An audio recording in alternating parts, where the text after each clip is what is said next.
Hello, everybody. So, today we're going to be talking a little bit about settlement and trade in the American Southwest. And if any of you have ever known people from Colorado, like myself, chances are they've only had good things to say about their state.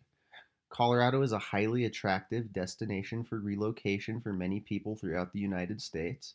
Its landscape is gorgeous to begin with, and the state provides residents with a high quality of life. The air is clean, and the state offers all kinds of recreational activities, as does the greater Southwest. These activities include skiing, hiking, and just a beautiful surrounding. Colorado, and in general, the American Southwest, is a great place to live. And in this lecture, we're going to be looking at the history of Colorado, specifically the people in the groups of people who have settled and lived here throughout the centuries.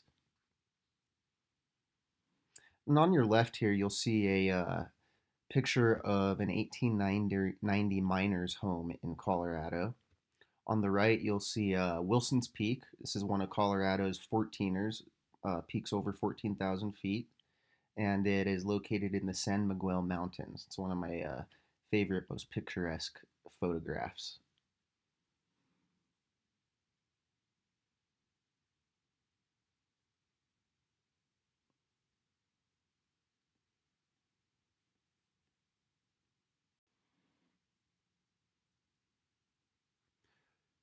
Now, perhaps it was the rugged and beautiful landscapes that first drew settlers to the American Southwest. But it is believed that humans began settling in the Southwest some 13,000 years ago.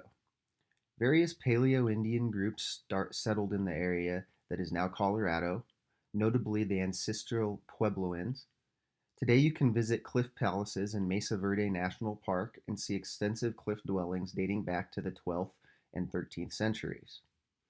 Now, by the 16th and 17th centuries, Native American groups like the Apache, Navajo, and the Ute had moved into territories now known as Colorado and other areas in the American Southwest, such as Arizona and Utah. And other groups like the Comanche and Cheyenne moved into the area in the decades and centuries that followed. Now, not surprisingly, warfare between various tribes was ongoing, and as the tribes battled for control of the region, their location changed from time to time. And here on your left, you'll see a couple pictures of Mesa Verde, located in southern Colorado. This was the home to ancestral Puebloans for many years until they relocated due to lack of resources.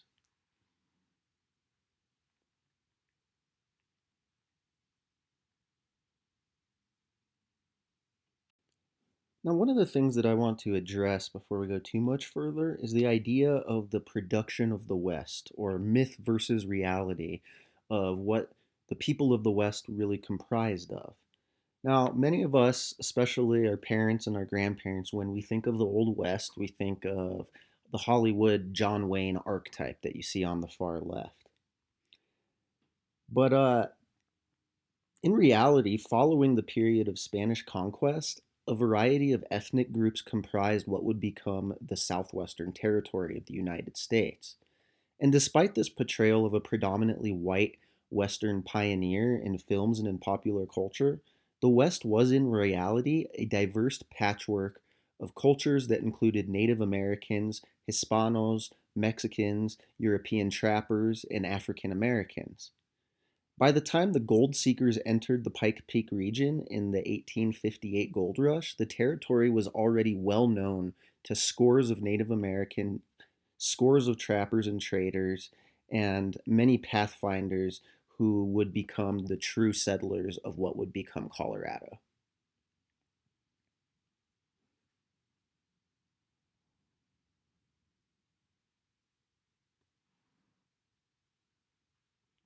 Now, prior to the establishment of present day Colorado Springs, the junction of Fountain Creek and the Arkansas River was widely considered an ideal location for a trading post or town.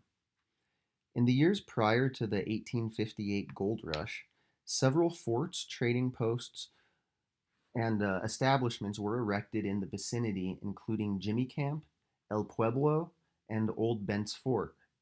Together, these locations acted as early establishments for trade between Hispano settlers European trappers, and Cheyenne, Arapaho, and Ute people. In addition to being among the first trading posts in what would become the American Southwest, these locations housed nomadic groups of trappers who also established the first non native farms in the Pikes Peak region.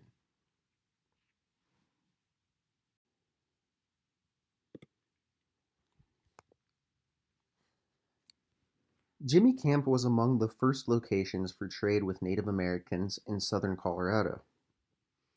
The camp was located just east of present day Colorado Springs. Jimmy Camp was first established as a ranch turned trading post by an early Colorado settler named Jimmy, whose last name is still disputed today. Now, according to most accounts, Jimmy established the camp in the 1830s along traditional Native American hunting trails known as the Trapper and Cherokee Trails. Jimmy, an early pioneer in the area, became particularly friendly with the Ute Indians living near him and used a signal fire to notify the natives when a new shipment of goods arrived from Missouri. Jimmy would then exchange goods, guns, and whiskey acquired from his frequent trips to St. Louis in exchange for Native American beads and buffalo pelts. The Utes also supplied Jimmy with provisions in an area where supplies for settlers were limited, allowing for mutually beneficial relationship with the Native Americans living in the region. Jimmy Camp soon became a popular rest stop for travelers passing through the Front Range and became known for its freshwater springs and its expansive grazing area full of cottonwood trees. After several successful seasons of trade, a band of Utes found the trading post ransacked and Jimmy lying dead across the threshold of the cabin with his throat slit. For the Utes, this represented more than just the loss of a friend, but also the halting of accessible trade in the region. At the time, Jimmy Camp was the only known trading post facilitating trade between Native and Anglo people. This greatly impacted the Utes' ability to obtain provisions during a time when increased traffic on the Front Range trails was having a profound impact on buffalo herds, causing starvation amongst Plains Indians. According to legend, shortly after finding Jimmy's dead body, the Utes discovered footprints leading from the camp. The Ute warriors tracked down the murderers and attacked them under the cover of darkness. The Utes killed the bandits and hanged them by their toes from a nearby cottonwood tree. The Utes then returned to Jimmy Camp, burying their friend Jimmy and marking his grave with a stone depicting a man with his throat cut and over him 11 assassins hanging by their toes. After the death of Jimmy, similar camps were established in Fort Laramie and Fort Lupton, allowing for native trade with Anglo settlers to resume in the region.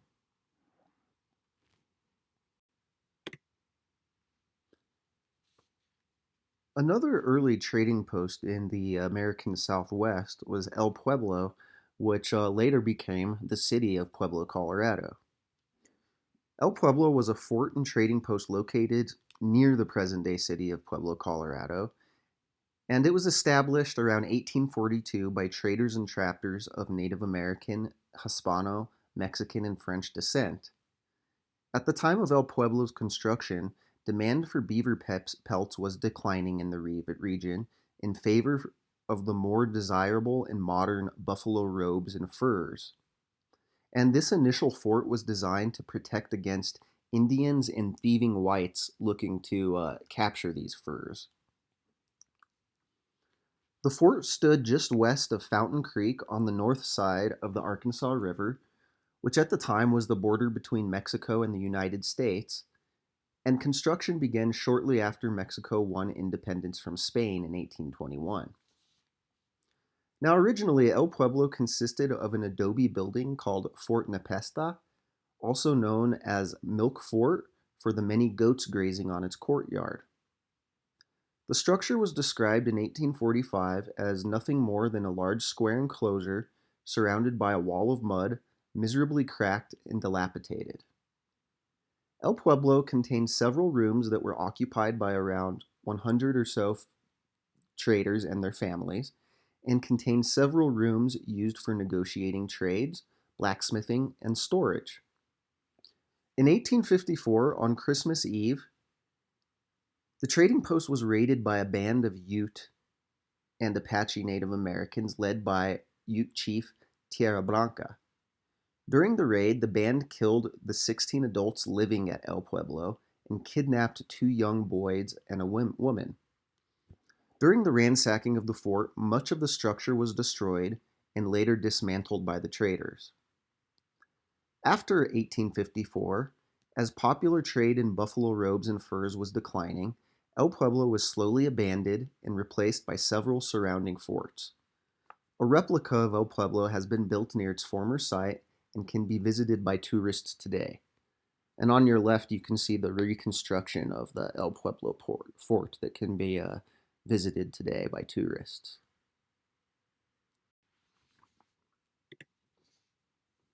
Perhaps the most important fort that was located in Colorado's Front Range and in the American Southwest was Bent's Old Fort. Now, this fort, which was completed in 1833 near present-day Los Animas, near the confluence of the Arkansas River, Bent's Fort was for many years the most famous trading post in what would become Colorado Territory. The fort was initially built by brothers Charles and William Bent in association with the Bent St. Vrain Trading Empire, one of the last and largest trading empires in the Rocky Mountain West that extended from Bent's Fort in present-day Colorado into what is now New Mexico, Texas, Kansas, Nebraska, Arizona, Utah, Wyoming, and Missouri. So this was a really large trading empire at the time. Bent's Fort was initially built to facilitate trade with Southern Cheyenne and Arapaho Plains Indians for buffalo robes as popular trending attire of the era. The fort quickly became an important confluence of commercial, social, and cultural contact between white settlers and Native American and Hispano people already living in the region. For several years, Bent's Fort remained the only permanent white settlement on the Santa Fe Trail west of St. Louis. The fort provided pioneers and adventurers with provisions, such as food and fresh water, and resources that included wagon repairs and livestock, as well as protection from raiding native bands. Between 1849 and 1852, Bent's Fort was largely abandoned due to an outbreak of cholera that struck the Cheyenne and Arapaho Plains Indians, and the old fort was destroyed by a fire in 1852. Unconfirmed accounts state that William Bent, who was disgruntled over a delay in negotiations and the sale of the fort to the U.S. government, actually set fire to the structure purposely. In 1859, Bent's new fort was built just east of the old structure and was sold to the U.S. federal government, and its name was changed to Fort Wise. Today, a replica of Bent's old fort stands near the original site of the structure and is maintained by the National Park Service.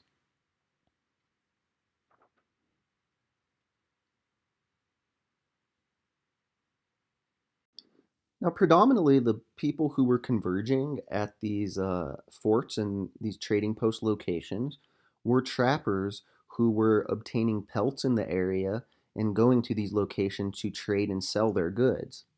In fact, for nearly 3 centuries after Francisco Coronado, the conquistadors who explored Colorado initially, Europeans would sparsely enter the Colorado southwestern region with the exception of a few trailblazing trappers, and the region was designated as the quote, Great American Desert.